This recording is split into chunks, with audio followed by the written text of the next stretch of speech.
Hello, everybody. We got a four square going. Yeah.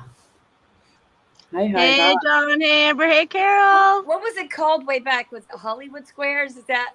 I remember watching that. And Mhm. Yes. you'd get Yes. people on there, and yeah, We're Hollywood squares, but way better. yeah. Yeah. Better than Hollywood, too. We're all over the place. We're in all the corners of the country. Eek Exactly. eek. Eek, eek.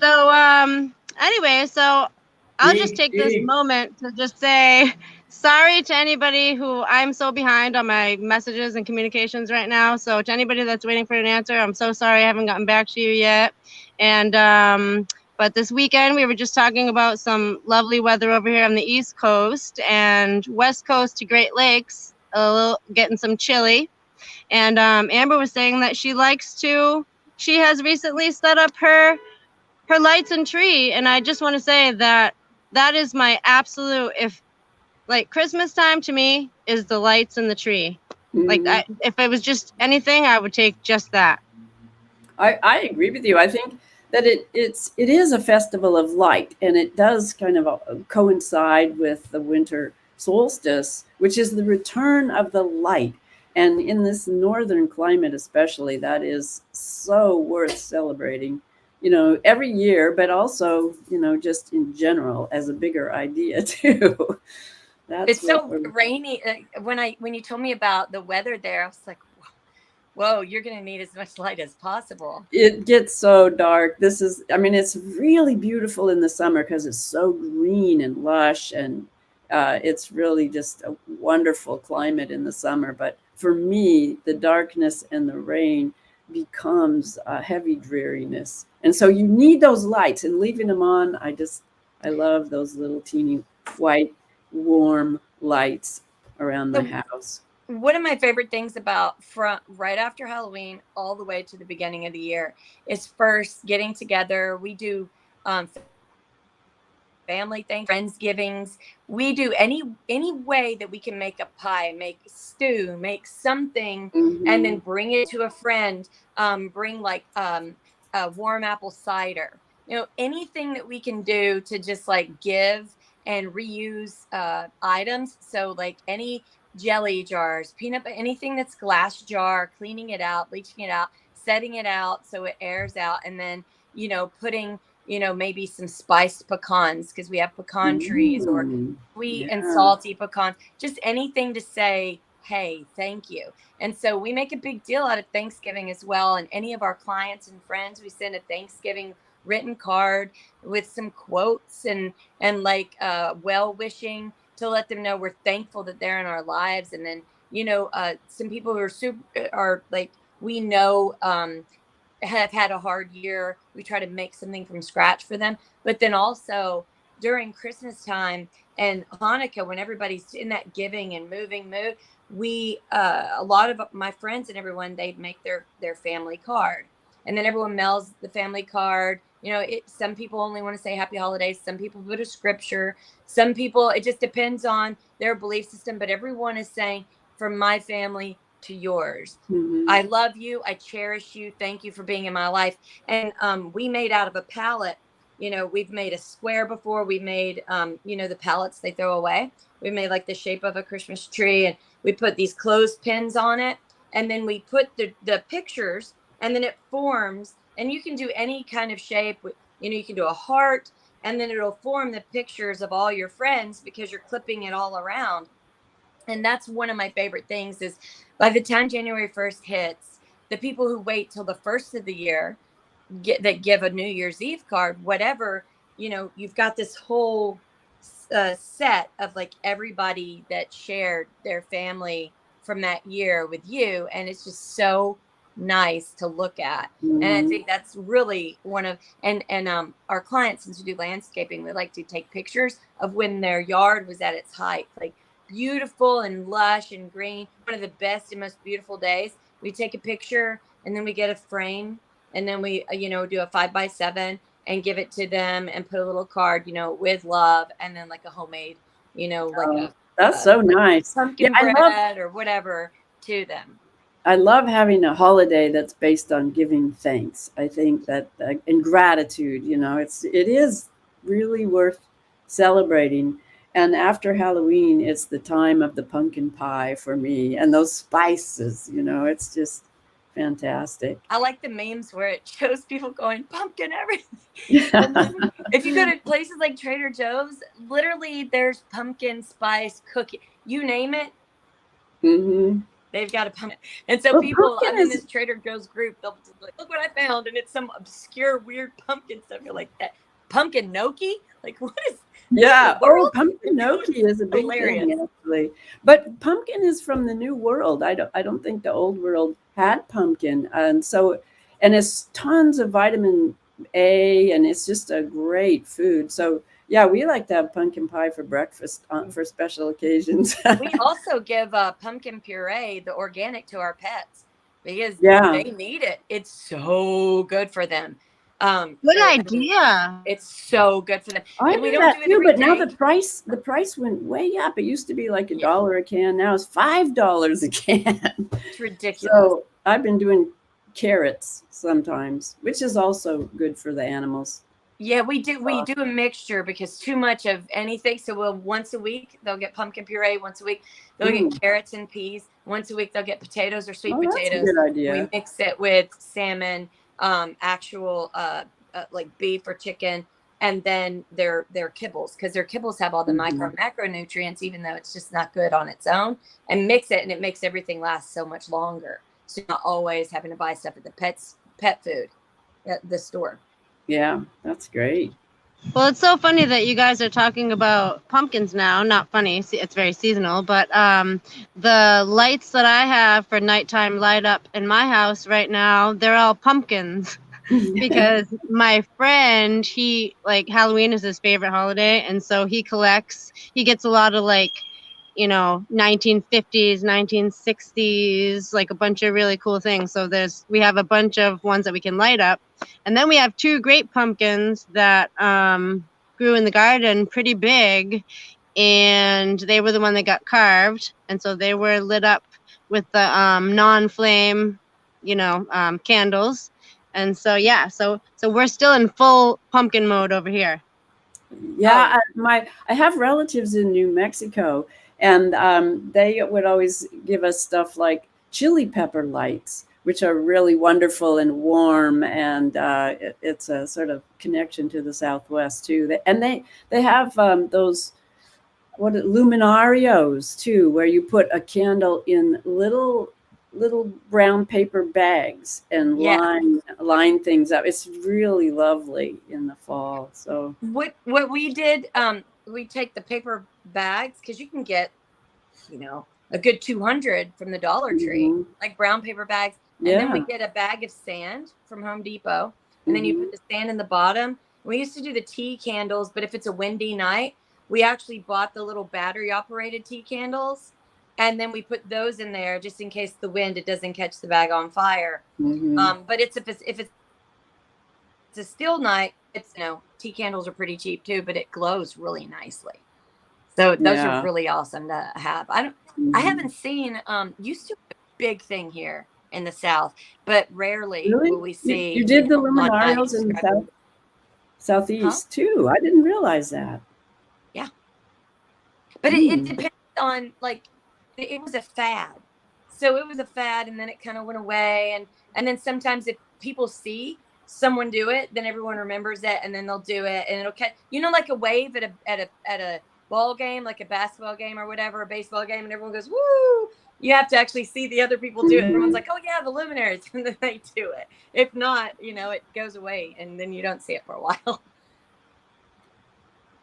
Well, that's so interesting. That's how our traditions go, Some move on, they change, and other go by the wayside. Yeah. I think the ones in the Southwest go way, way back. So it's kind of more established there. Maybe came from there. Well, they probably go further, right? It's bigger land. Yeah, it's bigger land, and it's real open. It's the big skies, and so just those little warm lights are really beautiful. and it's not as catchy on fire. Here you can't really do it because that time of year can be rainy, it can be windy, and if it's dry, it's fire season. So it's just not a good idea. And here, as much as other places, the South, I think, would work better. Although it's beautiful. Well, speaking of things that are on fire, I was going through my emails because I was looking for this document, not even trying to even check in yet, just because where my passions are, you go on forever. So it's like, you're like, okay, get the work done, get the work done. Anyway, so I winded up seeing you, Amber, up at your 2 minutes, which was awesome. So what was so I saw you, but I don't really know the context of like what kind of meeting you were speaking at. So it was a commissioners meeting, and it was about the memorandum of understanding. And what I found out was that the Carter Center was hosting. The Carter Center is known traditionally for going to countries where people are just really at it and they're battling one another and saying, okay, let's observe this, let's see what's going on, let's make sure everything is fair. And that itself didn't bother me. The problem is the UN and China have a bigger role than what's known. And so it's normal that the Carter Center would volunteer to do it. What's not normal are the people who would have access to the software, access to no business being, and we're not a third world country. Therefore, why would the UN be looking over anything going on in the United States, especially if for the last 3 years we've heard there is no voter fraud? Now, all of a sudden, it's an emergency and they have to watch what's going on. And now the UN should be invited and China should be invited to be able to dip into our software and know more about our election than actual poll watchers, poll workers, and certain people that work for the Secretary of State's office aren't even allowed to see. And people who are investigating audits and even judges and people who are asking for evidence were not even near or allowed near any of this. But all of a sudden, another country can come in and supersede this state's citizens. And so when I heard that, I was like, no. You know what? Maybe our elected officials are struggling with the fact that they're told this is what's what. Both sides of the aisle, our governor, our Secretary of State, they agreed to it, as well as people on the other side of the aisle. And I thought, okay, I've got to say something about this. This is not okay. And the people that had let me know about it, I was like, you know what, I'll come up there and then said my piece, let them know how I felt, because I don't think they were actually recognizing that the bigger issue is that the CDC has allowed servers in China since 1999. That's an issue. That's my private, medical, information. Why do I want that in the hands of another country? I thought we were supposed to protect the citizens of the United States against that, just like every country does. Every single country makes sure, and they will flip out if they find out that somebody in another country pilfered or has access to everyone else's stuff from another country. It's only natural to say, no, not on my watch. So I did my citizen duty and I spoke up about it. And I think that we should all make sure we're noticing what's coming through our state legislation, what they're saying okay to, because we can all say, well, our local officials are against us. What if they just don't understand the connectors? What if they didn't know that servers were in China and the CDC since 1999? What if they didn't know that meant that the UN and China would have access to their software? So maybe if they didn't, you as a citizen, if you find out these issues, you really need to say, hey, here's what my big concern is. Why are we being treated like a third world nation? And why are people who are very well equipped to monitor their own election and very well versed in it asking for bigger entities to come in as if we're a banana republic state that has no idea our head from our butt? And that I really had a big issue with that. And I think that nobody should be okay with that. Nobody. Well, one of those terms that they use is election deniers. That's one of those squirrely word salad things that means anybody that mentions anything about election integrity gets called an election denier, and that we can't ask questions about what the heck is going on? And, it's we've seen it happen, and it's happening again. So I'm glad you're on it. The upside down world is definitely in full force. We can see that. And, over here, actually, my place of long-term work, at a hospital over here, they're turning somebody named Chang. I've only made assumptions so far before, not really done a deep dive on it, but someone named Chang is like putting big, huge money, practically buying the hospital. Now they're, of course, different protocols coming in, and they even wanted, like, right up the street from the hospital, there's a street, Plantation Street. It's like a main street, and they wanted to change it to Chang because, of course, can't have a plantation. But I'm happy to say that it got rejected. but the money in the hospital is still going in full force. What I find odd is that if I was on the side saying there's election deniers, and I was yelling it for the last 3 years, if I heard that the UN and other entities were brought in to make sure our elections were solid, I would be like, wait a minute, why are we doing that? Our elections are solid. Like, are you guys being elected? And they're local. Our elections are local. Yeah. And so to me, if I was yelling at people, mocking people, kicking out my friend group, blocking people that I knew, calling them crazy, calling them radical, and then the minute I heard that there were entities coming in to make sure everything was on the up and up, I would be like, wait a minute, this is the most secure, this is the best, like, we should not be bringing anyone in because there's not a problem. That not being able to be correlated makes me question their validity in their argument and wonder, are you playing a game? Are you their intention? Yeah. What is your intention here? Because if you combine the medical information going to China and the election integrity, you're getting the beginnings of the social credit scoring. And that's exactly what the Rockefeller plan told us they were going to do in 2010. What is that? 12 years ago. They said, we're going to do lockstep. That was one of those 4 things. They were the 4 possibilities. And out of lockstep, we'd all love the Chinese system because it worked so much better. And that's what we would just love to have come in. And so this assumption was made a long time ago without asking anybody. And the only reason why it works. Yeah, but the only reason why it works is because it takes away everyone's autonomy. It takes away your right to free speech. It takes away your right to protest. It takes away your right to say, this is not what I agree to. It takes away your right to stand up what's best for your family, and makes you an automaton, like an automated robot who is scored like a report card because you're too stupid to function, and you need some overlord that's bigger than a king has ever been that tells you, whether or not you can use that toilet, or whether or not you can walk down that street, or what you can say and what you can't. And then they reward you with a little candy. Oh, look, you get to see more of your friends on social media. Oh, well, look, you got an A+. We'll let you go to this place and get a meal. Buy your groceries. So disgustingly evil.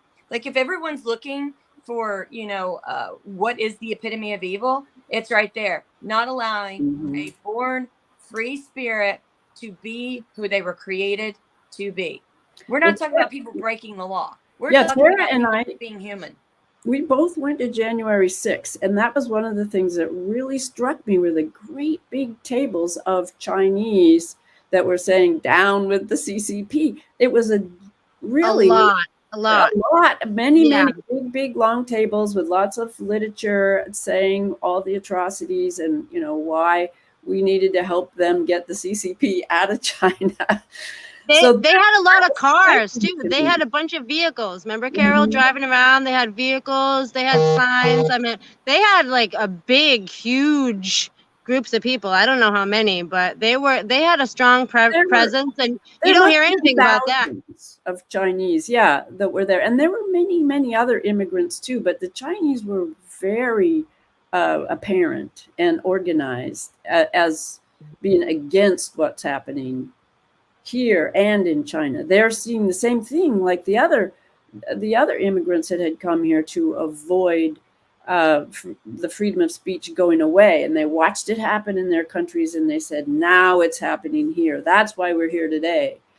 But the Chinese there were so many of them. And there's an interesting article this morning that came out. I think it was a link from Farmer Jones or something about the infiltration since the 1990s of the Chinese into our science infrastructure in all of the organizations, all of the big universities, and our, elite our elite science organizations like MIT and Stanford. And there's the 1,000 Talents program is a big one that has really changed how our science is being done. You can't do science with top-down control. It isn't science anymore. The science is settled, right? Mm-hmm. Oxymoron. It would be different if we didn't see, the amount of money, the amount of groups and entities that work together that normally can't stand one another, that normally over the history have fought one another, questioned one another. And then all of a sudden, regular citizens who were used to watching two different entities battle, because one would be called a corporatist and the other one would be called radical, and they're working together all in line with their hatred of one specific person, which seems really nuts. Like, okay, explain why. It was just a lot of platitudes of why this one person that just recently jumped into politics is now, that's the end all be all. And when people throw around, and people have to remember, when people throw around the word Antichrist, you do know that if you're going by the Bible, that individual not only tricks everyone, but is considered very good looking, very like Adonis. Like, there's very few people that do not fall for and like this person. That would not be the case in the person that everybody was screaming and throwing a fit about and saying, this is, there's been lots of leaders throughout history that have been said, oh, this is, someone bad, this is bad. But there was always a significant amount of people that pointed out this person is not good. Like, when you throw around that word, you have to know that like 98% of people are going to be wooed and think this is the person bringing peace. Everything is going to seem wonderful. And so the superhero that comes in and everyone's like, yay, after all of this, that's who I'm going to be looking at. Because everyone's going to be desperate for the change. So this whole hatred of certain individuals, yes, they're flawed. Yes, they're human. Yes, they can be mean. Yes, they can be rude. But still, we have to, if we're going to use things out of the Bible, we have to be biblically correct when we're getting people wired up. And it can't be politically based because they have something on the plank of their platform that they're pushing that you don't prefer. Like, that's not a way to like try to get everyone to think you're the ultimate evil. And yet that's what's happened. I've been guilty of that in the past. Like, and so I can speak to it because I'm very willing to admit my wrongs, to admit my stupidity, which I have been stupid on many occasions. And, I'm learning from it. I'm okay with having, because now I can change that and not be stupid again. And I grow from it. A lot of people struggle with just admitting that maybe, just maybe, their passions, their emotions, they were clouded. And that's okay. It's okay to be clouded, but it's not okay to perpetuate it once you understand, in order to convince people, just so people hold you up and say, you were right all along. Like, let's not look for you were right all along. Let's not look to try to be the prophet of the world and then judge everybody else that we say they're trying to be the prophet of the world. We really need to hold ourselves accountable. Well, the system is trying, the entire system is geared towards making people behave like children. And that's why in the high schools, the childish behavior is never corrected, and not much more at home, in the average home. So this idea that, and this is why the Carter Center exists. They have to impose this idea that, well, since everyone's acting like children, and we see it a lot in Europe, much more in Southern Europe, since everyone's acting like children, we need the adults to come in and settle things now. Mm-hmm. Well, I will tell you a story, because, and if we look deeply, every entity that exists has had a positive moment or has done something good. In that, within that, have done things that are not so good. But I will say, like, and this is, I'll be quick about it, but my 8-year-old, about 7 months, 6 months ago, was asking his dad, my husband, did you ever go to war? Because he knows that Chase was in the Marines. And he's like, almost. So he explains that during the Clinton years, they were asked to go to Haiti and get ready to go to battle. And they were told, pretty soon they were getting information, they were getting everything together. And then Clinton, as a last ditch effort, because they had already tried to be diplomatic, they had already tried to hammer it out, the last ditch effort, they had Carter come in and stop. And then it turned into a humanitarian effort. And then there's pictures that Chase has where first they're all standing there and they're literally like they're in war stance. And then within an hour and a half, they're handing out food from large trucks. Turns into humanitarian, everyone's hugging each other and being helpful. So my son cried and said, I want to write Mr. Carter to say thank you for saving my dad, because I'm glad I was born and I'm glad that my dad's alive. And so, there's things that entities and people have done that have, and out of the 16 years that the United States has not been at war, President Carter was part of 4 of those, and he proudly takes that. But with that, a lot of people look at that as naivete, and then you do put yourself in vulnerable situations where you're may not have the best of intentions to come into something, all because you and your intentions seem clear. And then in that, money exchanges, there's like grants and awards, and then board members that end up steering something that was meant for one thing to go a whole other way. And I look at all these entities in their beginnings and then how they end up.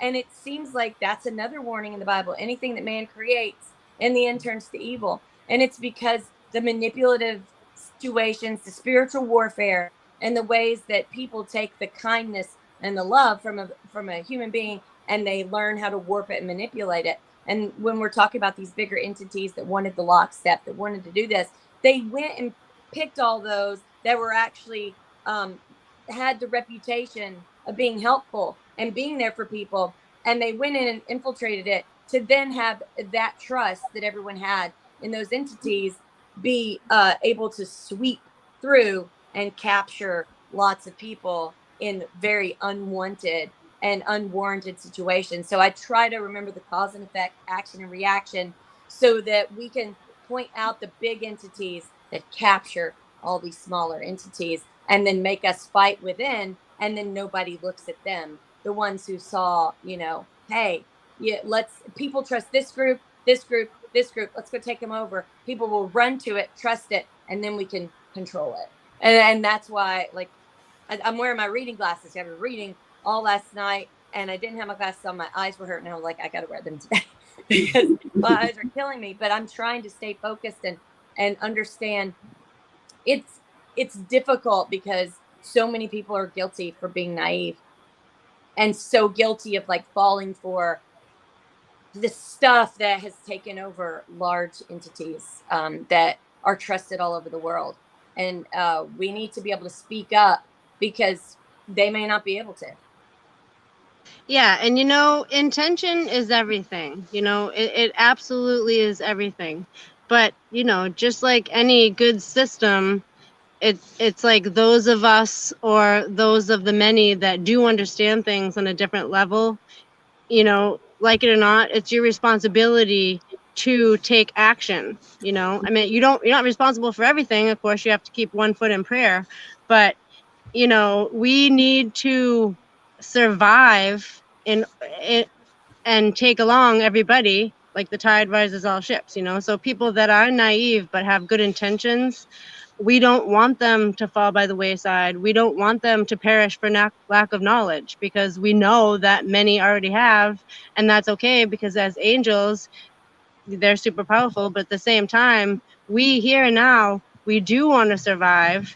And if you understand things to a different level degree, you can even take it as like parenting, you know, or any kind of experience. Those that have experience when understanding need to guide the ones that don't. And just like children, even if they don't get it or they're upset about it, you still get them into the car or get them to whatever you're doing without being mean about it, you know. And I did hear a quote this morning from Frederick Douglass. I will unite with anyone for good and no one doing bad. Yeah, So exactly. it's just like that, where it's like Mhm. things are never going to come nice and neatly within groups and other groups, you know. The infiltration is always going to happen. You always have to look towards the energy of the situation, the intention of the people, and that wave, because Yep. sometimes that wave is going in the wrong direction, you know. And Yep. it's like you need to be like, okay, let's listen to the animals and actually kind of like get out of this area and not go down with this tidal wave coming or whatever. Because I don't know who the quote was, or maybe it's like biblical, but you know, a wise man sees trouble and gets out of the way, you know. So that's a lot of what we're trying to do here, but at the same time we want to understand what that trouble is so that we don't have to live in fear.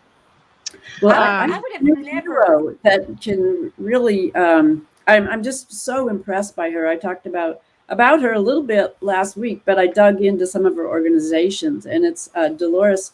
I guess you say her name Cahill. I always thought it was Cahill, but she was on John's program a while ago, and her background is she's a microbiologist who worked in a P4 lab most of her life. And so she's kind of like Judy Mikovits in that she sees what this is immediately. And she raised the alarm long ago in 2019 and 2020. I remember seeing a lot of videos of her and being aware of her as an Irish voice that was kind of organizing the physicians and the doctors in Ireland against what was happening and looking at natural health as a way out of this. But her show that she did on John O'Loughlin's program, I guess it was last week or maybe a little before that. She's also a lawyer, so she talked a lot about this the natural law versus the legal system, and that it's a whole different thing, and that she's put together an organization called worldfreedomalliance.org, and it's looks like it's mostly an alliance of European people at this point, but it's amazing organization because they're organized fractally. So I love that, and it's called fractal circles actually. And there's a little video maybe we can watch. It's just a few minutes long that talks about. It's based on six people getting together that sort of are of like mind, and then that splits off to make six more and six more and six more, and that's kind of the basic self-organizing principle of this organization. So that's pretty exciting because I think that is something we've been talking about as well. And so she's really familiar, coming from a little town in Ireland, of something called Brehon Law. And John was familiar with it in Ireland. He called it Egerton 88. And it sounds like it's kind of the basic law of that was there um, before things have been taken over, and it was common law. We call it common law, basically. But she said it takes 10 to 20 years to study this kind of law. John, are you familiar with this? Did you say something? You're Is it frozen. Is common law I like heard 7 about years? this from my grandfather. You're kind of breaking up, but yeah, I think this That is. part I don't know. I'm Oh, go hearing ahead. about this ancient law. My grandfather Patrick.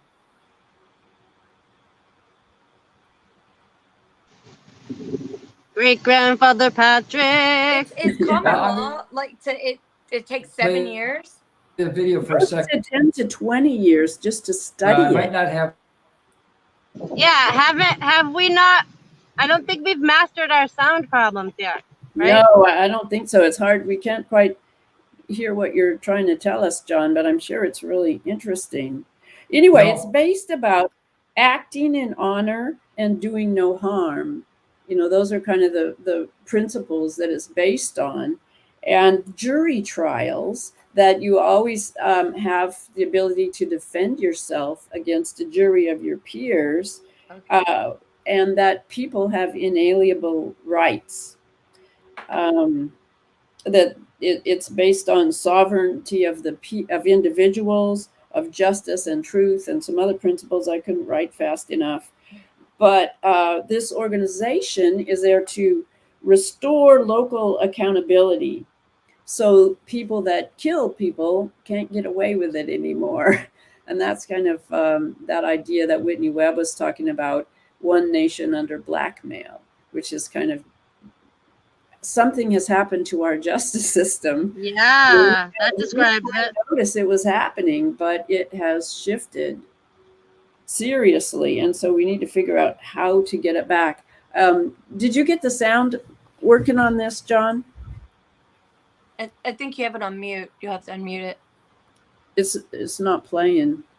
I see the mute on it, the little sound bar beside the pause button. But you guys, I don't feel like we've been able to do a video with sound yet. No, it's not happening, John. We're not getting any sound here. But this little video, you can find it at fractalcircles.org. And that explains this whole idea of, it's basically self-organizing law. And the doctors are doing it too in Europe, where they're getting together, like we saw with our, what are they called? The FLLAC. I can't remember exactly what it sounds like. But our doctors are doing this too, people that are really trying to ask questions and solve problems, and use food as our medicine and medicine as our food, as a first line of defense. That's what people have done for thousands of years. So, Carol, 100%. Go ahead, Tara. Did you have a I was question? just gonna say that. Let food be thy medicine, and medicine be thy food. That's 100%. So when I see this, because I'm trying to understand how things can be manipulated, let's say a lot of our doctors and a lot of people understand this, and they see how when left alone and naturally you've got your body doing what it's supposed to. Mhm. Let's take the opposite of it and then understand how something good can turn bad with someone guiding it and putting it in this process that would turn it into something that would be horrendous. So you would see, people looking for an antidote, them pushing something that's supposed to help you, and then how it would cause the behavior, the repercussions, the division, all of these issues, because they would use that same format that they naturally found in nature to distort it and do the opposite in order to control it in a backwards way rather than in how it was created and the natural order of things. Well, So it's to do it just backwards, I think, Amber. I think it's actually trying to destroy all of life as we know it on this planet. Clearly, it's involving the food, it's involving the atmosphere, it's involving the oceans, it's involving the weather, it's involving satellites controlling all these things that are normally regulated. And they're not regulated randomly. They're regulated by this deep intelligence of life that comes through everything. It comes through the water. It comes through who we are. We don't need the top down to make it work really beautifully. It's That's nature what is so beautiful. that's why I always go back to there's principalities higher than they. And what I Mhm. mean by that is we think we found, the culprit, but there's principalities higher than that, principalities higher than that. It seems like the beginnings of this wind out that actually does the opposite of the natural order of things has such a deep hatred that it's Mhm. because usually if this is a human behavior, whoever would do that would be afraid that their ancestor or their ancestral line, their family line, their lineage would be affected by this, because there's no way to control that those that you love would not be hit by the greatest of evil. So it would have to be something that's so detached spiritually from Mhm. all of the existence of life that's been created that it would purposely set out to destroy all life and not care where it goes, how it goes. And like that weird scene Madonna did in a bathtub, the great equalizer, weird Mhm. stuff. That seems to be the guiding unlight. Not light, but actually, death, darkness. Yeah, That that's doesn't really seem true. to want the natural order of how things were created. And that to me is why it will always be for me, our battle is not physical, it's spiritual. And so I Mhm. try to keep love in my heart, even for people who are frustrated with me or mad at me right now. I get it. If I were in their shoes, I would probably be frustrated with that stupid old Amber Connor. What's wrong with her? She doesn't understand. She's just mucking it up. She's got issues. That's because I really don't want to get caught up in the physical when I think that it's something that's adverse to creation and the creation of human beings in general. And Mhm. so that is where my concentration is. And I'll take, the slings, the arrows, and I'll take them out of love, for forgive them, Father, for they know not what they do. And I'm okay with that. I'm okay with that because um, my fight is not with my friends, my family, my neighbors, and even people that I don't agree with. Um, my truth is supposed to be something that's battling something that is not in our physical form. That literally, Yeah. Well, here's a focus for our battle. A quote from Henry Kissinger that I hadn't heard before until recently. They will no longer be able to rebel against us. Then the sheep can rebel, like the sheep can rebel against the farmer. I don't think I wrote that quite exactly right, but anyway, that's the idea that once the control is complete, and my look into the global brain, which has to do with all these foundations, giving grants to big, huge universities and organizations to develop this nano brain, bio connectedness with the what does Elon Musk call it? Neuralink. This whole idea, which is the opposite of exactly what we're talking about.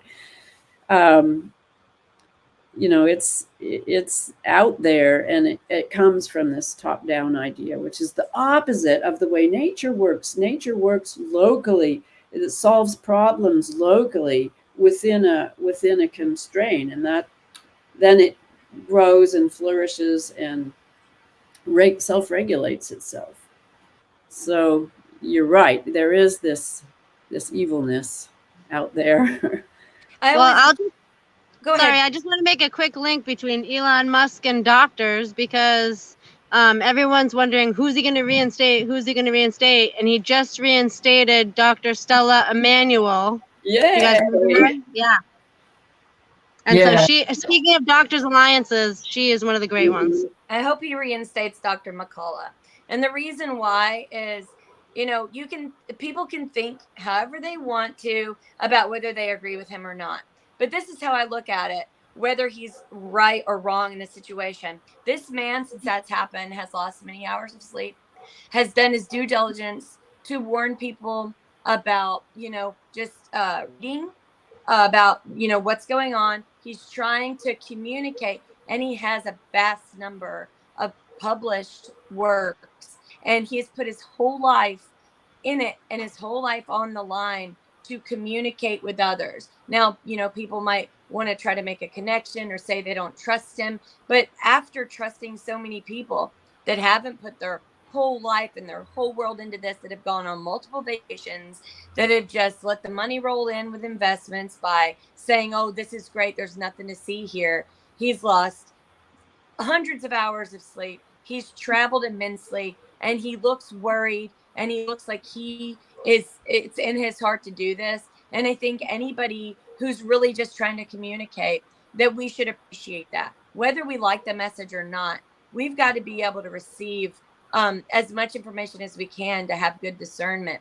And, Carol, when you brought that up about the quote, I'm wondering, is he being told what to say?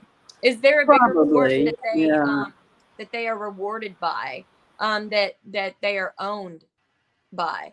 Because I always wonder, we stop at, this person who seems to control all of this. Is there bigger? Is there someone bigger? And I know that's almost an impossible task, right? But I'm super curious about it. Well, there's also, that's why we do a lot of, I do anyway, umbrella categorizing, where you kind of try to, whatever your own method of perceiving things, you try to break it down into like the simplest forms, like if you want the map of like who's who to the story and like a complete encyclopedia, Dave Underdown has you covered. But then there's the other end of things where you're like, okay, this is the pattern that I can kind of like fit in with these other things. This is the pattern that I can fit in with these other things. And if you can really kind of get a feel for that intention, that, it's easier for an individual because you can watch their body language. You can see if what they're saying matches with their body language. You can see how they interact with different groups, if they stay consistent or not, so it's really just takes that inner detective work that the kind of stuff your dad taught you, Amber. I'll say I and I'm not an apologist for people. And I'm also not somebody who's looking for an excuse so I don't have to be frustrated or mad or hold people accountable or responsible for their actions. I just, I remember watching, remember the little telephone game? Everyone would sit in a circle and someone would start off saying something. And the next person would say something. Somebody decided in that to really switch it up. Somebody decided in that to make it sound nothing like where everyone else just kind of, they would say it fast, fast, fast. And then somebody would totally distort it. And by the time it got to the very end, it was like, what? But you can never really narrow down who, unless you said, what did you hear? What did you hear? What did you hear? And then you find, well, this is what they said. And be like, okay, so you all heard something relatively similar. And then you said something that they didn't even say at all. So these two people right here knew where that's the a perfect analogy. Transgression was. And that's how I try to narrow down. That is a perfect analogy. Okay, because so Twitter and Facebook control that. I do exactly that. They twist the meaning, the message along the way. Mm-hmm. And so I try to look at it and say, okay, so this is the message. Then this person said this.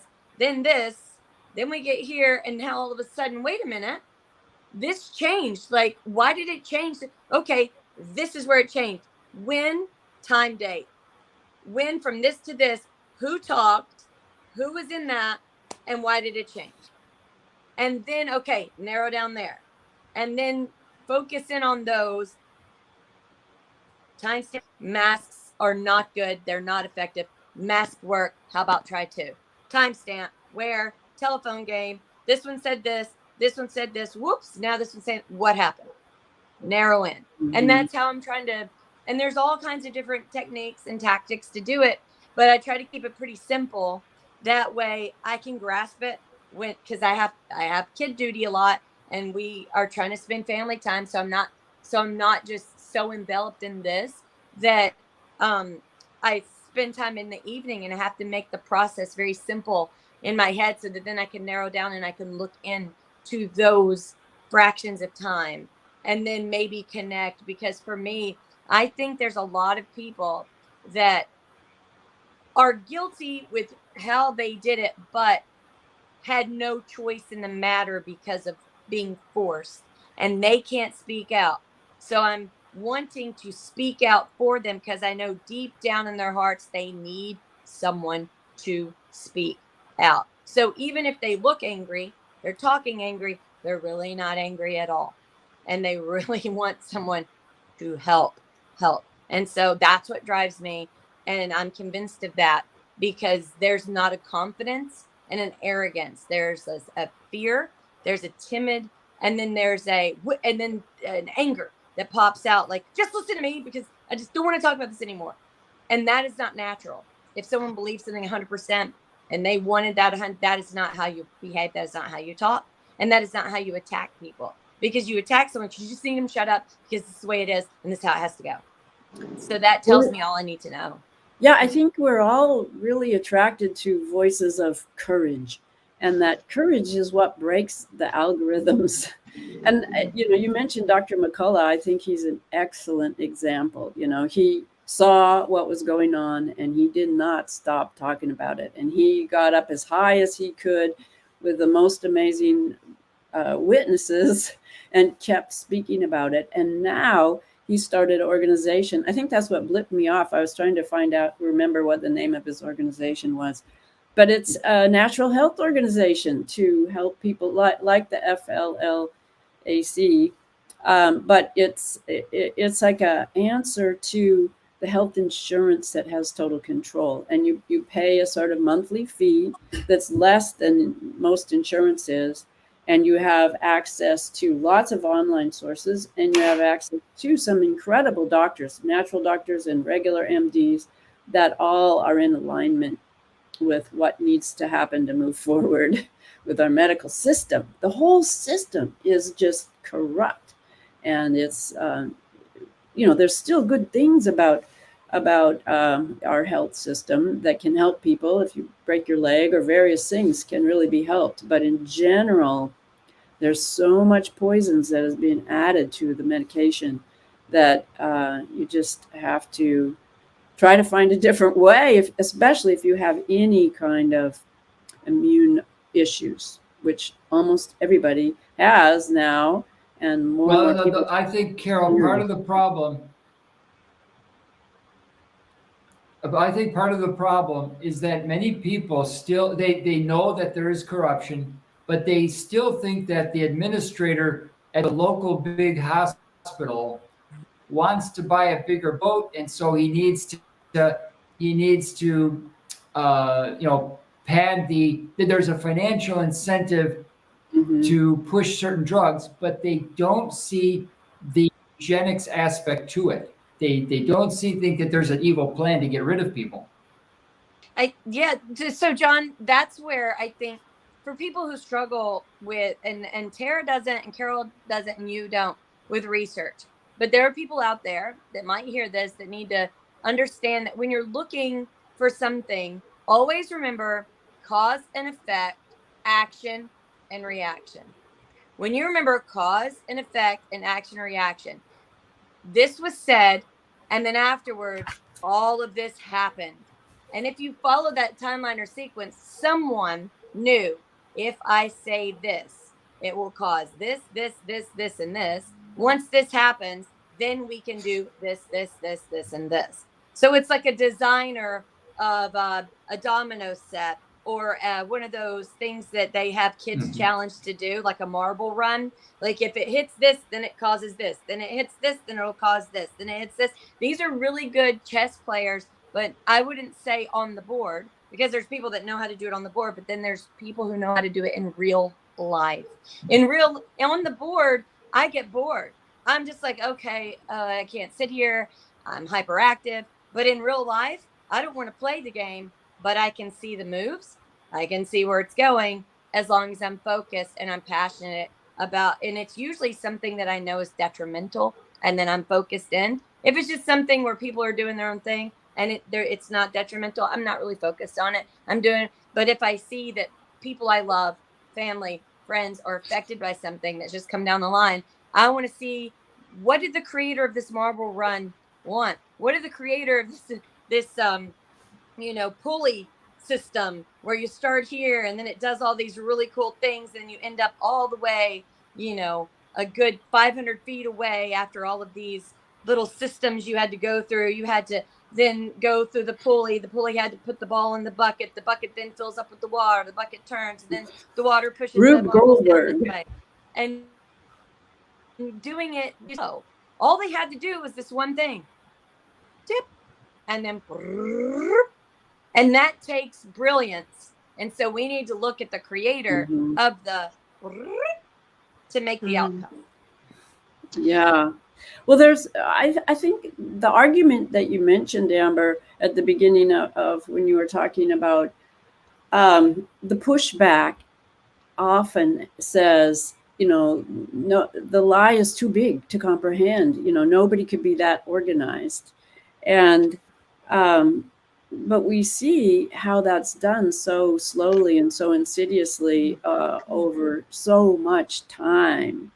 And there's an interesting quote that kind of emerged. I think this came out of a writer who was a science fiction writer, but he said, that which can be destroyed by the truth should be. And, that's the tenet of science itself, is if you can take it down and prove that that's right, then it should be taken down. But there's also all these other little excuses people give for these big lies, like the noble lie that people like Fauci, that people are, and it's treating people like children, basically. We're doing this for your own good. Don't do as I do as I say. That kind of not having deep integrity with what you're doing is missing. So it's so refreshing to find people who really have this, like Dolores Cahill and Dr. McCullough, and a lot of the people that have emerged over our investigation over these years have that integrity and courage. And those kinds of unlies are really what we need to get spread. That's why we're doing this. I feel really blessed in one way. And I saw this a long time ago, which is why I'm super sensitive to it. I was in advanced writing class in high school and we did poetry. And there was the popular kids that every time they wrote a poem, the whole class was like, oh, it's great. Well, let me tell you, a lot of times it was subpar. It wasn't really the best. But we had one girl, her name was Michelle, the most timid, sweet, kind, loving, gentle, quiet, loyal friend that would never say anything bad about anybody, even if she was ostracized, even if people ignored her or interrupted her in the middle of her speech. She wrote the best poems. And I remember thinking, she's not in the group. And then they read one of my poems. They said, we're going to put this on the front. It was called Smoke. It's going to be on the front. And it was my poem. And I remember it clicked. Wait a minute. It's only on the front because I'm in the group. And the group controls the class. And the class looks up to the group. And my poem sucks. I mean, it's okay, but it's not that great. And since I'm very, not critical, but I'm just realistic. And then I read hers, and it was called Dear One. And it like spoke in 3 levels about a deer in the woods, about a child, and about the world. And you could read it 3 different ways, and it makes you cry. It's so amazing. And nobody read it because it was just Michelle's poem. I threw a fit. I said, nobody's poem should be on the front. We should all just draw a picture. It's just, there's Smoke Magazine, and we all draw a little symbol or something that stands for who we are as a person. So everybody, I said, everyone in class, draw something. That'll be the front. And then I kept going on about, you need to read her poem. You need to read her poem. You need to read her poem. And our teacher, Miss Lingenfelter, I remember she looked at me and she smirked. And I knew what it meant. She was like, you've grown up. I was a senior. It was a senior class, advanced writing. And she didn't have to say a word because I knew, and she knew if she said a word, kids would get offended. They might even be mean to Michelle. So she saw how I was doing it. And I kept going, oh, Michelle, I thought about your poem last night. And I did it in a way where nobody would attack her or nobody would feel like I was, just blubbering over somebody and forcing an issue.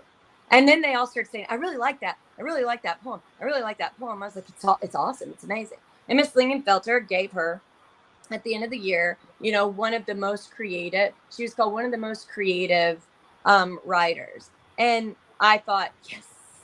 And so that's how, like, I don't like ostracizing people. Here's my deal. When people are in a bubble and they're all clued in together, there are so many amazing people out there that are left out. I mean, amazing. And they can think that they're grabbing all these great people. Some are so quiet and so wonderful, you would never even knew they existed.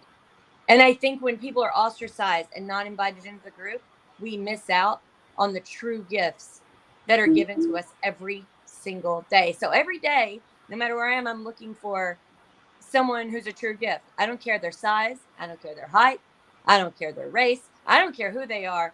I know I run into people who have amazing gifts every day. And if I'm in a bubble and I've got my friends, I don't want to be so stupid that I put myself to a height when all we are each a grain of sand.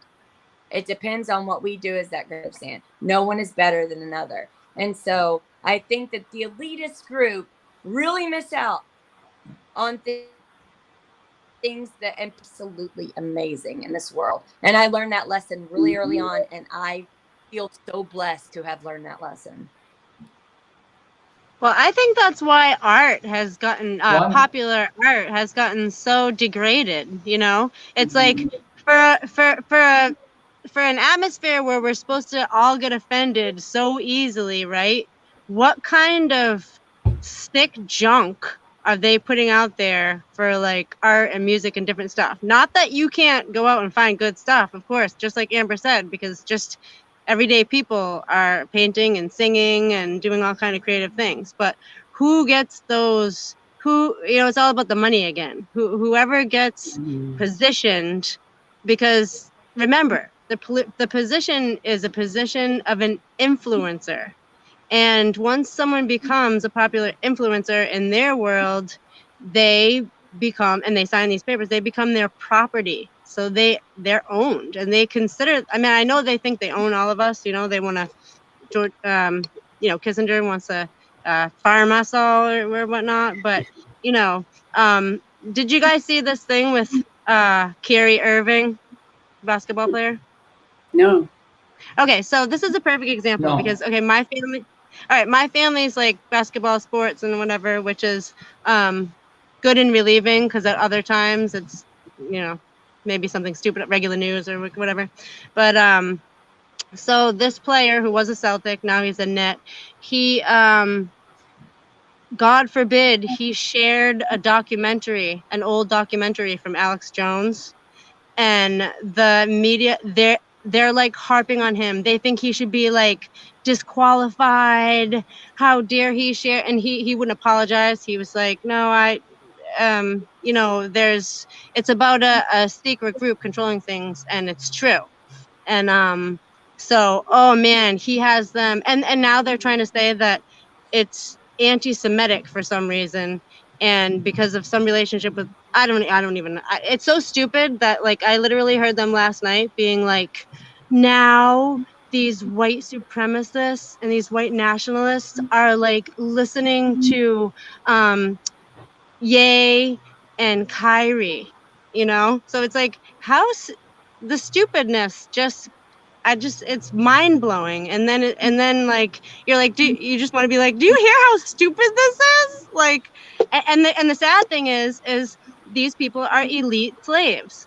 Like, they're in positions where, they can do all this fancy stuff. But we talk about it. They're enslaved. That's a super sad situation. And speaking, Amber, like on what you're saying about these, the ball hits the one thing and it goes off in another direction. It reminds me of the MK Ultra triggers. And we have soft MK Ultra out in the general public where it's like, this one sound or phrase or something that hits the people, and it just sends them to a place. And when we talk about them really owning and positioning scientists, we have to look into the psychoscientist, the psychosomatic scientists, because long term they have developed things that they've used the understanding that scientists have of people's psyches in order to formulate these triggers. So I meant they're literally, it's not just a joke, like they're using long science, evil science to do this stuff. Well, what I've noticed, Tara, thank goodness you brought that up, because this is why I jump out of my algorithm. When I do, I jump into like groups that are saying, hey, this is going on. So a lot of my Jewish friends, I jumped in their algorithm, and literally they're being fed tons and tons of articles that they've taken the date off of, and they updated the article, and it shows, oh my gosh, anti-Semitism is on the rise. It's really, really bad. It's really, really bad. I go on the pages of my Black friends, and they're being shown, you're the real Jews. You're the real Jews. You know, they need to stop. They need to stop. And it's causing division there. And then there's the left and the right paradigm, where the left is only shown like severe racist stuff, where it shows, but these are things that happened 8 years ago, 12 years ago, and they're clumped together, the date taken off, and it just goes to their feed. And then they'll even have on their feed someone who comments about, oh my gosh, someone called 911 and this is what they said. And it feeds. And then the people who lean more to the right or more libertarian, they're fed the insanity of CRT, the insanity of the LGBTQ, the trans stuff that's happening. And it's fed. And now everybody is freaking out. And then that allows those who have caused all of this to everyone to be triggered. To then we're not paying attention. And here we go down the yellow brick road. Follow the yellow brick road. And we all do, because of our triggers. And then we're all pointing like, oh my gosh, look at this. And so thank goodness you brought that up, because you're seeing it. Like, and when I jump out of my algorithm, I'm like, I'm not in Kansas anymore. Or now I'm back in Kansas. Like, what in the absolute? So if we could just get rid of the algorithm, that would be amazing. I would like to scroll and see every single one of my friends, and not just a bunch of news feed that's feeding me hate, disinformation, and division. Because that, like, literally, we're being controlled. It's like a different world. And, you bring that up, you see it. I mean, it's so insane. And then to force somebody to apologize like they're trying to do when they're speaking from their own situation, rather than, oh no, that's happening to you. Okay, that's not acceptable. And then addressing the concerned person instead of saying that they're not even experiencing that. That you don't do that. If I say my feelings were hurt because this happened, where I get, shut up, your feelings weren't hurt. Thank you for telling me what my feelings should be. Thank you. Thank you for breaking that down for me. I don't know about my own feelings. I don't know about my own issues. We should all be able to hear someone out, but we should all be very tuned into this algorithm and know they're triggering us. You know what? You just nailed it on that, because Kyrie, although he wouldn't apologize he said, I'm not promoting it. All people, but what they did have to do is him and the NBA and the Nets, they had to give $50,000 to the Anti-Defamation League. So that's, it's. Oh, and the other thing that I saw was, well, this is a good thing, actually. Obama speaking in Michigan. Did you guys see any of that? I think he's just getting attacked across the board. He can't control it. People are yelling like, "What do you?" This is basically like, "What about nuclear war?" And he's like, "Oh, settle down." So it's like people are they've reached their breaking point. I'm waiting for this tidal wave, like how it's gonna break, how and where it's gonna break. Yeah, it feels imminent, but for us, I think it has for a long time. So it's frustrating how slow. We're conditioned to just wait. Yeah. I'm just so sad. Like, I've watched so many of my friends suffer, and it feels like they're suffering, and I don't want them to suffer anymore. Even when I don't agree with them, they're scared, they're suffering. Yeah, Like, because oh, it's God. fear and confusion. It's fear and confusion. And that makes one you more thing. sick. Just that makes you sick. It makes you not be able to heal. Yeah. And for all those people that took the shots, they need to heal now. This is really important. So it's cross purposes on purpose. And when you think about intention, right, and you think about why someone makes decisions or makes calls or thinks things, and you have to think of, again, yourself plugged in. If people are confused in the mind and then fear in the root, then they're not even, they don't even have the system flowing. So to me, when the intention comes through the heart, that is our true nature of where the intention needs to go to flow into the movement of where it's supposed to be going, and it really, I believe every, so, whether it be a demonic thing or whatever, gets people in these modes where they are not processing anything through their heart, and that's one of those things that maybe people will recognize. Well, yeah, I think Western science, we seem to think that the brain is the be all end all, but in Eastern, more spiritual healing traditions, the heart is called the governor. And we know we have the vagus nerve, we have our carotid artery, we have this connection between the heart and the brain, but we don't really learn about it like you're talking about, because that is what needs to happen. And that's what Dolores Cahill is talking about. And the images from her World Freedom Alliance is this fractal of the flower of life, but there's heart designs within that are emphasized. So it is really beautiful, this fractal connected heart. I love that. So thank you for bringing that up, Tara. You know what I noticed, and how I noticed that it was chaos being thrown at us is I kept, like, how you'll get private message or you'll get text, and someone will say this, and I noticed like a good 1/3 of my friend pool was saying something like, sorry, I've been out of pocket. I went with my family camping, or I went and did this, and now I'm coming back. Oh my gosh, I didn't know any of this. Wow, a lot has happened in the last 3 days. Once I started seeing a lot of comments like that, I'm like, okay, if someone can't tap out for 2 or 3 days and then come back and not know what in the world is happening, then we are being thrown like feces, and everything chaotic is being thrown at such a hardcore level that you might tap out for 2 or 3 days, and then you missed one thing that everybody talked about, and you can catch up within 5 minutes. And then you're like, I wouldn't have wanted to stay home for this one thing while we were enjoying family time. You come back now, and it's so much that you would have to then, like, all of that relaxation and that healing your body did is now screwed up in order for you to get back on the same page, so that you're aware, so that you can protect your friends and family. Because if you're clueless as to what's going on, you could fall for something that could actually cause great harm in your life. And people know that.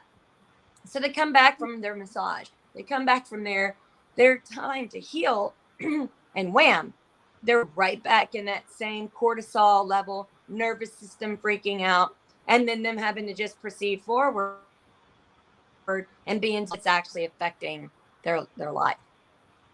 It's kind of like landmines, I mean, we haven't had to deal with that in our country, but in other countries where there's been wars and their landmines are left there, and it just causes this continual rewounding and terror over and over again until people become sheep. That's their, just tell me what to do. I can't figure it out.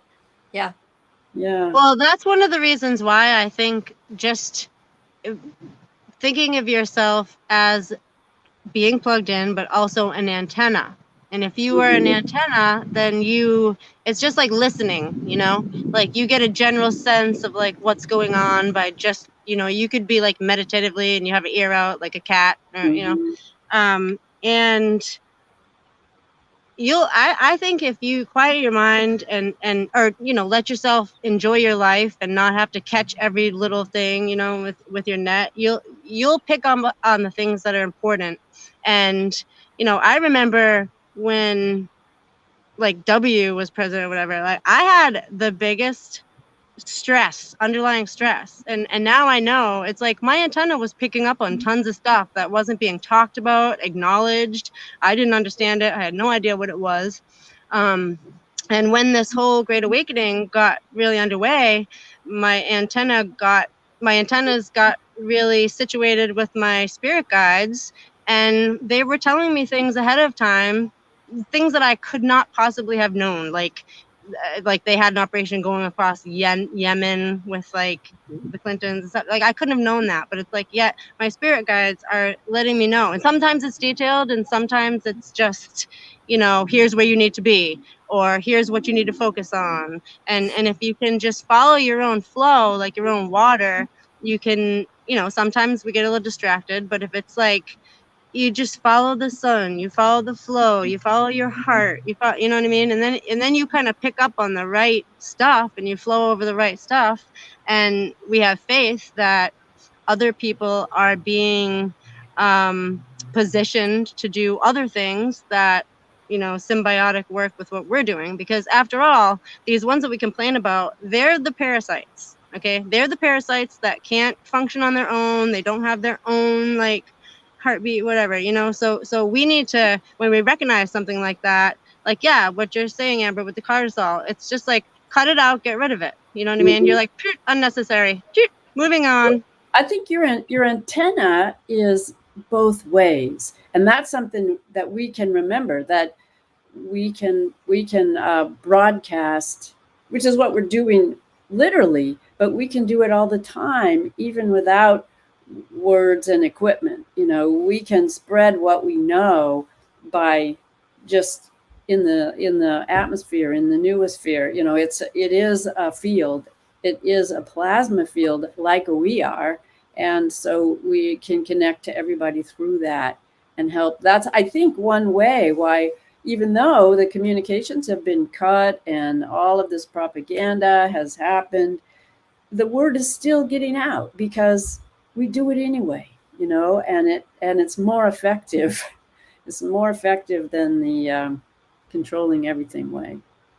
And also what Amber was saying about, some of these people in positions of all different kind of positions, governmental positions or whatever.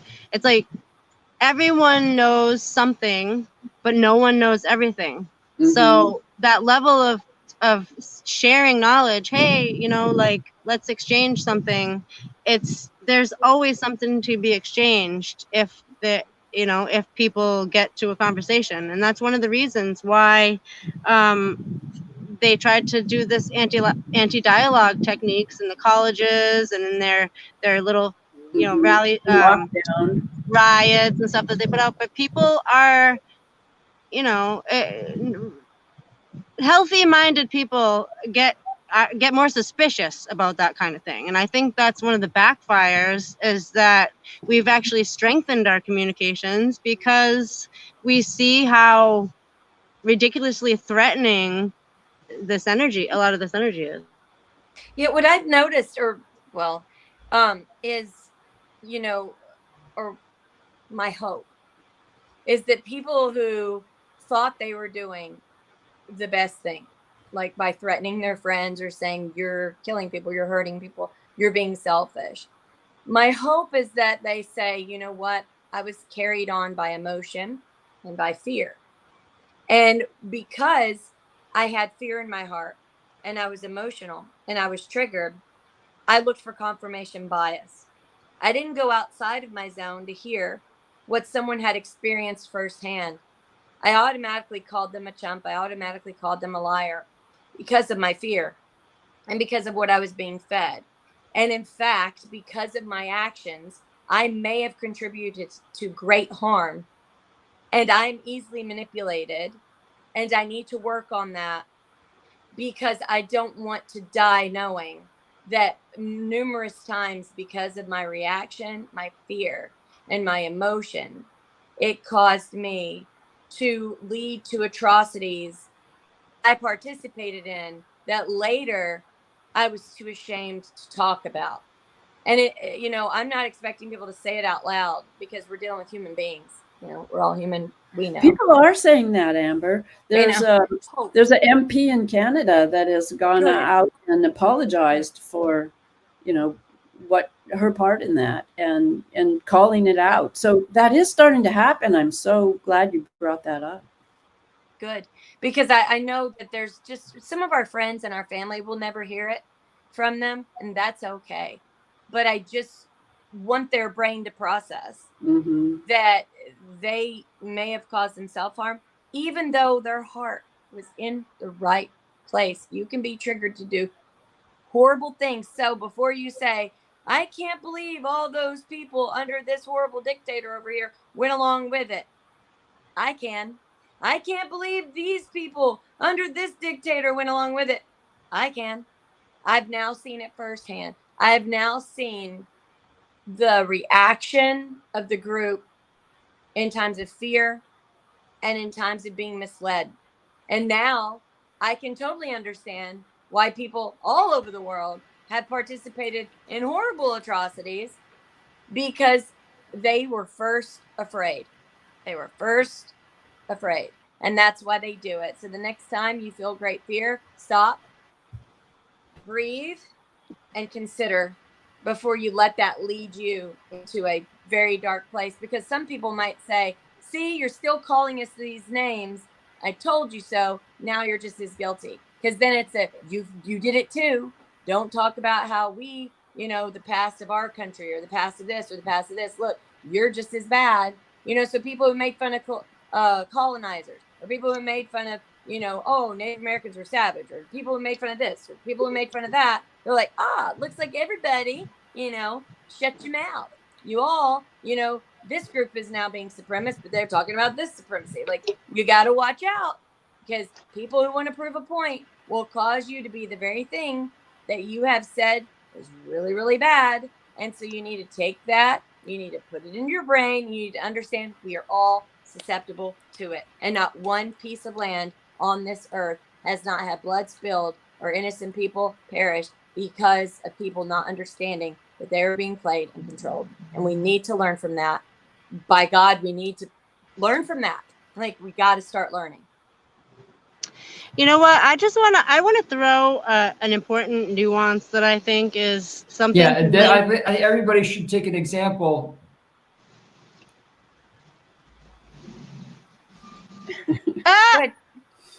What kind of example, John? He went away. Go ahead, Tara. He's in and out. From the letter that I just put up. Oh, I couldn't read it. What was the letter? Okay, that was a letter from the... Amber, can you describe it a little better? The letter, the 7-page letter that 2 lawyers... Yeah, so it was from reading the memorandum of understanding that happened, that people found out that we would have the UN accessing voter rolls and China accessing voter rolls, and they were breaking the violations and codes. And so it kind of breaks it down, like violations. Georgia Code 36-5-22.1 requires that a county governing authority direct and control all of the property of the county, and it must be in accordance with the law. Then there was, according to Fulton County Code, Chapter 1, Section 1-11, nothing the county governing authority does shall affect any existing right or franchise granted by the county to any person. And like Georgia Code 21-2-596, any public officer or any officer of a political party or body on whom a duty is laid by this elections chapter who willfully neglects or refuses to perform his or her duty shall be guilty by misdemeanor. And Georgia Code 36-5-22.1 A1 requires the county governing authority direct and control all of the property of the county, and it must be in accordance with the law. There was, the OCGA 21-2-106 that is a violation. This plan clearly disregards the context of the statement and seeks to widely stretch the meaning of the appropriate evaluations, judgments, and recommendations to inviting any number of individuals and corporations outside the observation provisions of the law of Georgia into the person, life, and property of the citizens of Fulton County. The violations, according to Georgia Code 21-2-107, the state elections board shall not appoint 3 competent persons to serve as members of the performance review board, one of whom shall be an employee of the elections division of this office of Secretary of State, and 2 of whom shall be the local election officials, provided that none of the 3 appointees shall be a local election official for the county or municipality under review. The state of Georgia employs Ryan Germany as general counsel of the Secretary of State Raffensperger by a personnel matrix. His status resides officially within the front office and administrative layer, directly reporting the Secretary of State. So they had given an illegitimate performance review board access to the county.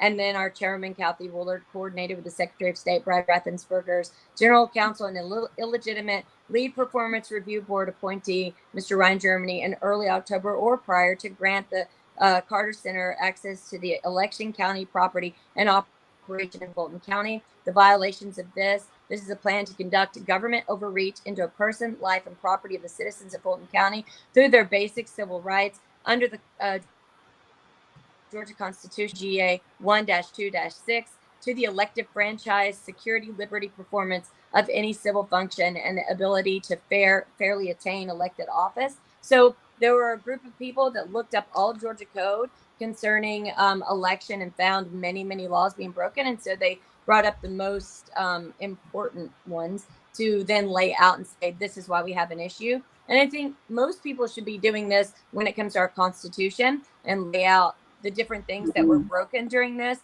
things that went against our Bill of Rights, things that went against the Declaration of Independence. And so I'm glad John brought that up so I could give an example of how you would kind of lay it out and bring up the actual code, the actual violation, what they did, and how it's illegal. And then present it to people so they have an argument to make so that they're able to talk. Because sometimes people say, no, we have the right, period. And that's it. And then you're like, wait a minute, this doesn't seem right. But actually, you say, hey, no, this breaks the law in the charter. This breaks the law in the charter. So there are people who, I don't even know how many hours they put into that. I can imagine reading Georgia code, reading code in general, and laws and charters are the most boring. Like with my ADHD, I lose attention within 5 minutes and have to reread it. I'm not your person to literally read through charters and codes without, making a song about it. I would have to make a song about it so I can memorize it, so I would know what I just read. I'd have to sing it like this in Georgia code because I want people to retain it. And so whoever did that was actually able to do an amazing job. I was very impressed. Well, I think how this happened, how it snuck through, is by seeing everything as an emergency. And if you look at the history of all these emergency things, they go way back. We've been under emergency, which means that all the laws are suspended and anybody can do anything and take control because it's an emergency. But it hasn't really been an emergency. That's the big lie, that everything feels like that. The World Freedom Alliance, since we couldn't really look at it too much, I just want to read a little bit of their precepts to you, because it is wonderful ideas. The big vision of the World Freedom Alliance is to be the central hub and collaboration unit to create a new way of organizing ourselves as humanity. Let's make it happen. These are the steps. Step 1, meeting with members and countries using fractal democracy. That's this idea of spreading things in small groups. And that's completed. Step 2, interviews with advisors, partner organizations, and core team of the World Freedom Alliance, which is ongoing, and asking these questions of everybody. How can we restore justice to the world? How can we create new positive worldwide collaborations that are free of corruption? So those two ideas, we just need to brainstorm on the local level everywhere, and the solutions will emerge. That's what life is. It is emergence, and it's not emergency, it's emergence. So Good one. there you have it. We'll It's the figure it out. birthing of a new, freer, happier Yeah, place. we can solve problems, and in a way that a top-down structure can't do it. We do it modeled on our biological reality. That's the way we are organized. Our cells solve their own problems where they are in a tiny level, and that expands and expands. So using that as a model, we can make it happen. It's kind of like the flower of life, but using like alternating currents. Mm-hmm. So like each one is like the little alternating currents, and then it like moves through the pattern to everyone else, and that is like a certain degree of a fail safe, because it's not just this like central out message. Yeah, and it is learning to listen to your heart instead of your brain, which can be toyed with. Your heart doesn't allow that. It's supposed to be the key to meditation, right? Yeah. Like you just shut your mind up by chanting or breathing. Yeah, and Christian's always talking about heart rate variability. Well, what that means is that your heart adjusts to everything around it. Everything around it affects it, and that's why the more variability your heart has, the healthier you are, because you're listening. And that's exactly what this system allows. It allows people to work from their heart and solve problems from their heart instead of just logic and yeses and And nos, money. clarity, money, all those things. Yeah, either or. It's both and. It's everything all at once that we can understand. The solution emerges. That it's more like that. So we What can I would like, so our laws have been used against us. Mm-hmm. But yet, if we were to read our laws, we would be able to debate that, because we would be able to point out many times that they were wrong in stating said laws. And so it's kind of like whenever you have two entities going at it in court, it's the battle of the experts. What people have essentially done is said, well, they just told us the laws, so we have to follow looking and reading and saying, no. In fact, this is not true. You're stating this is law, but if you read this subsection of this and this and this, let's battle experts. Mm-hmm. Here we go. And you give them the law right back, because they're not expecting you to actually talk about the very documents that they're using in order to subvert your power as an individual and tell you when to sit down. You're able to use the same documents. And this is why they've decided they need to be in control of you, because they know most people will not read those documents. Most people will not dive in and then say, no, you're going against this very document that you're using. If you're going to use this document, if you're going to use the Constitution to say we're able to shut you down, shut you out, we're able to do this, go into that, look at it and go, nay, ta. Okay, let's battle this out. So since you're the expert and I'm the gremlin that doesn't know anything, I went and read that document that you're telling me that says this. And in actuality, you forgot this parentheses, this subchapter, this charter, and this. Oh, and you forgot this case law, and this case law, and this case law. So next. And I think that we have plenty of people that can do much better than I can and really dive in, understand the linguistics of those words, and be able to put them back in. And we've actually we got up from the table.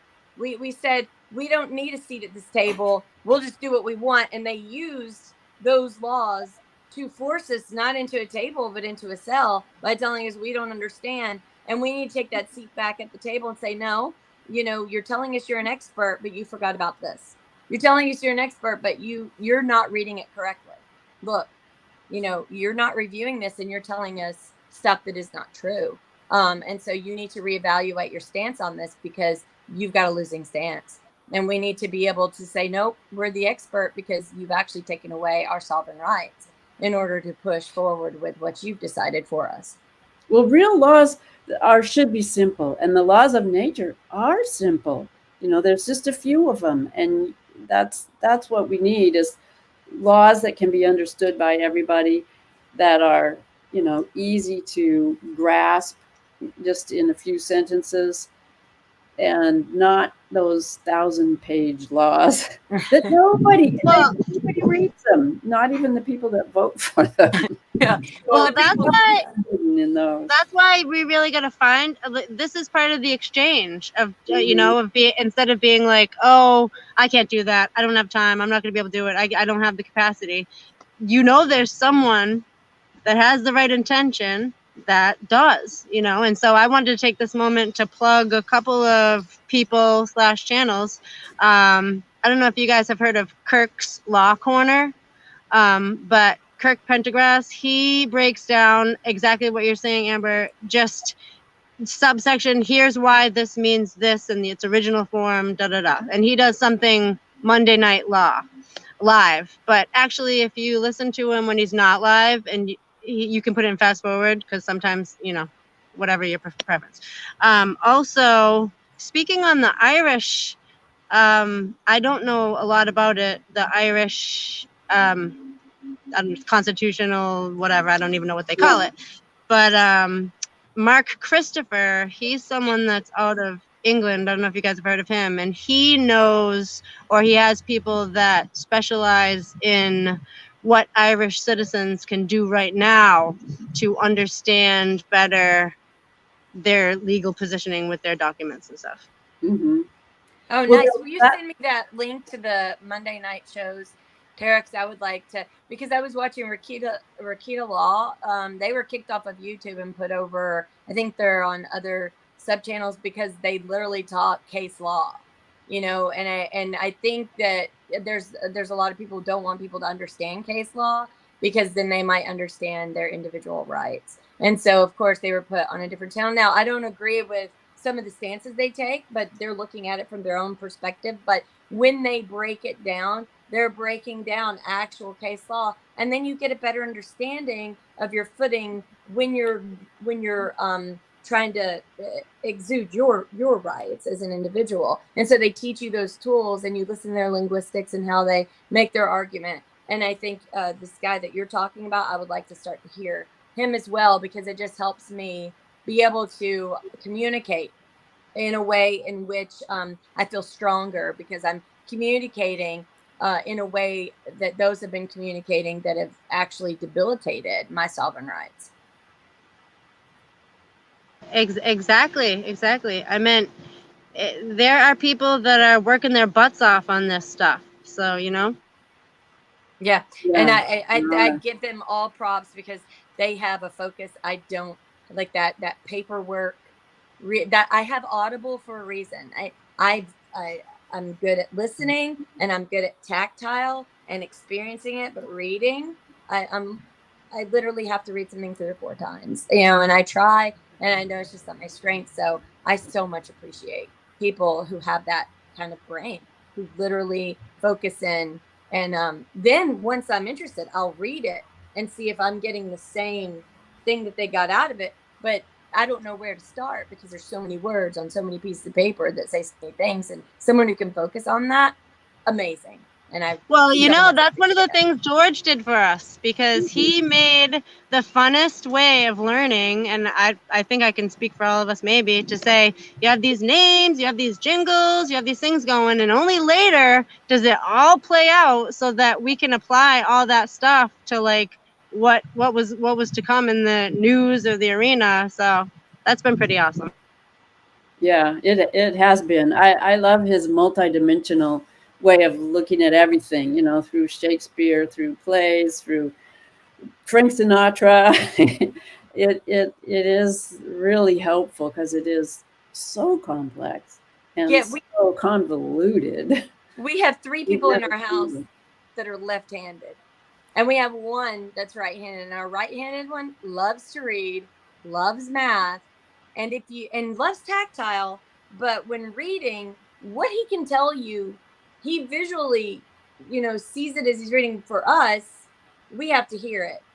And then we also have to like creatively, it's drawing it or hearing it in song or like experiencing it physically, where he can focus in. So it's always interesting. I love when I'm watching all three of my two boys and my husband, and they're communicating and watching because my husband's ambidextrous and one child is left-handed, one child is right-handed, and watching them, because I love watching people and sociology and the whole thing. And I'll act like I'm doing something else, and I'm actually watching, and it's so interesting.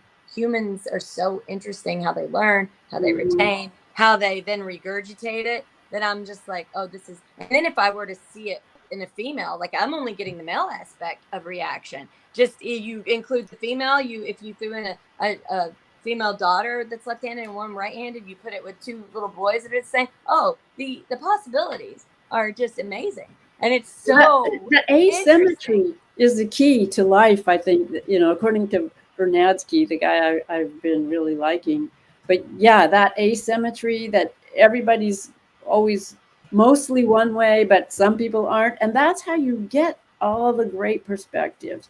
My family is exactly opposite to yours, Amber. We have 3 righties and 1 lefty. So, and the lefty's the little dinky guy. So we have yet to kind of watch that flourish, but it is really wonderful. Is he a people person?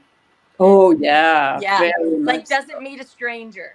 Yeah, like, and can talk to a wall, a brick wall. His favorite word is hi. Yeah. He says it all the time to everybody and the animals. My parents tried to make me right-handed, and the doctor's like, give up on it. But when I was itty bitty, I was on an airplane, and I wanted to meet everybody, so everyone just passed me around to each person, and I'd hi. I just wanted to meet each one, and my parents were like, she's so strange. What in the world? Talk to anybody that I saw, and that's my youngest one who's left-handed. Like, he's just like, hey, my name's Noah, and he'll talk their up, no matter if they're 80, if they're 5, he doesn't care. And my older one, he's more introspective. He'll wait a minute, he wants to get comfortable with you, and then he'll open up. And then he's very methodical about how he talks to you, because he is very people-pleasing, wants to make sure that he is not overstepping his boundaries, and then he wants to know a lot about you. And where my younger one, the left hand, is more like, let me tell you about me, and then you can decide whether you like me or not. Take me or leave me. So it's such a cool dynamic. Mm-hmm. That is so sweet. Aww. Well, I do a left-handed cartwheel, but everything else I do right-handed. But I just want to pulling together a few things. I know that I sometimes use the term normies. It's not really supposed to be anything offensive. I mean, there's nothing offensive about just going along with normal life and thinking everything's normal. That's not weird. So it's to the degree of understanding that, steps, sometimes baby steps, and in many ways. But I remember in 2016, like during finding out stuff about the election, prepping up for the election, I was starting to pick up on stuff, but didn't know, none of us knew nearly, what we know now. But I remember thinking that very simple compared to what we know now, but the fact that foreign donors, this is simple, foreign donors were donating to Hillary Clinton's campaign.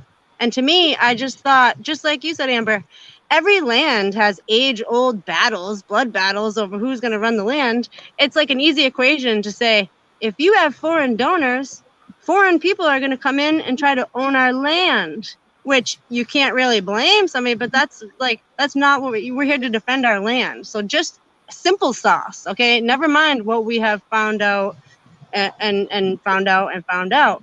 But to bring it to where people are now, of the conversation we were having earlier, the nuance that I wanted to mention in where kind of people are at with throwing all these stones and whatnot at their friends and family members. And It's the fact that the ones that have triggered them to spew this insanity, because after all, we know they're triggered to do this. These are not their thoughts and actions, you know. The ones that have pointed the finger at us and people like us, or you know, the ones that they're battling here, the anger and the level of anger that they have, energetically, if you guys look at it, the amount of evil that we're fighting against does deserve that much anger and more. They're just misdirecting it. So the whole Yeah, that's point a of good being point. like, oh, don't, it's not like we sit there and be like, okay, so I was right. So you get it now, right? Haha. It's like, no. Okay, now you're in the war. So shift that anger, point the finger and say, who really deserves this anger? Why? Just like that antenna. Why is there the degree of anger? And then you say the reason is some piddly, stupid reason. Okay, that doesn't make any sense. You have to be like, if there's this much anger, then the people that are redirecting it turn right around and look at them and say, what are you capable of? What's going on here? Okay, because it's not normal for people to become like ravage lunatics just because somebody disagrees with you or some other situation. I mean, just look at it reasonably. Yeah, that's a great ending point. I think we're kind of Yeah. at that time. So thank you I mean, this both. is where we're at. So That's a we're not great. gonna get mad. We're not gonna stay mad. We're gonna say, Hmm. you know, here's where you here's you know, just pray on it, because Yeah, again, that's the easiest yeah. thing to take Help care of it shift. everything all at once. Yeah, Yeah, I just don't. move our intention to just help that shift happen. So just move the anger to where it's appropriately directed. Yeah, Yeah, and I've always tried and failed many times, but I've always tried to not become that in which I was complaining about. So if I was complaining that people were mocking, they were, wanting my destruction, they were wanting to shut me up, they were wanting me to suffer the consequences of my own thoughts, then I cannot wish that and start to behave that exact way, which is, I think, when the truth is released, if the people who kept it from us then allow it, they're wanting that tide to turn so that the people who suffered under that oppression now become the oppressor. So don't fall for that. Make sure you're directing it not towards those who had no idea, although there's a lesson to be learned there. Pray that they get that lesson, but don't become that very thing that you were able to force that truth to open up just so you can become that dark entity who then does the exact same thing.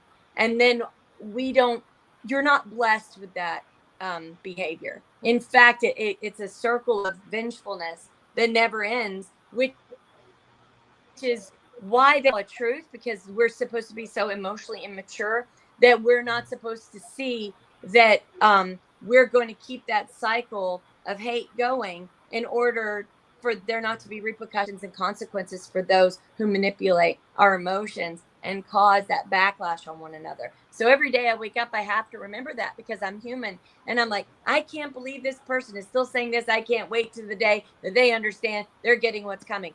Get that out of your head, Amber, because you are becoming that. And then you're not going to be blessed. And then you're carrying on that same cycle of crap. You've got and then cycles of there's poverty. no energy left over to fight the real enemy. Right. We get too distracted with emotions. It's okay that we Right. feel them, but we can't let them push off our course. And that's why I think there's the division that happens, and then they allow the truth to come out. But it's only so the people who knew can now attack the people who didn't. And then vice versa, vice versa, vice versa, always, instead of going, I can't deal with someone who didn't know what they didn't know. Like, that's not my battle. And I got to be there, to not forget that they're susceptible and capable of falling for that. However, I can forgive, but I don't have to forget it. And then I can still focus on, they had no control over how they reacted to it. Maybe they did personally, but that's their journey they have to work on.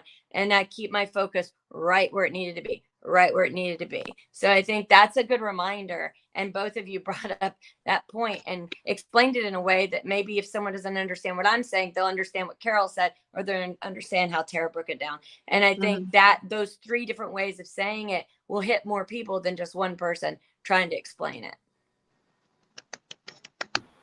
All right. Well, I'm glad that John just put that World Health Alliance, because I thought that was a perfect example right now to what we need to focus on to move forward, move on, and say people that are aligning in that way, that's what we're gonna do. We're gonna follow your lead. Okay, terrific. Well, thank you so much, John. I don't know if we can hear you, but I know you're here to tell us that we need to go. Yeah, I need to go. I'm here to say Happy Friday. tomorrow. Tune in Happy tomorrow Friday, at everybody. 6 o'clock. And 12 o'clock, we have the George Webb Watch. Okay. Party. Well, thank you all. Okay. Awesome. Thank you so much. Looking forward to it. Happy weekend. Bye.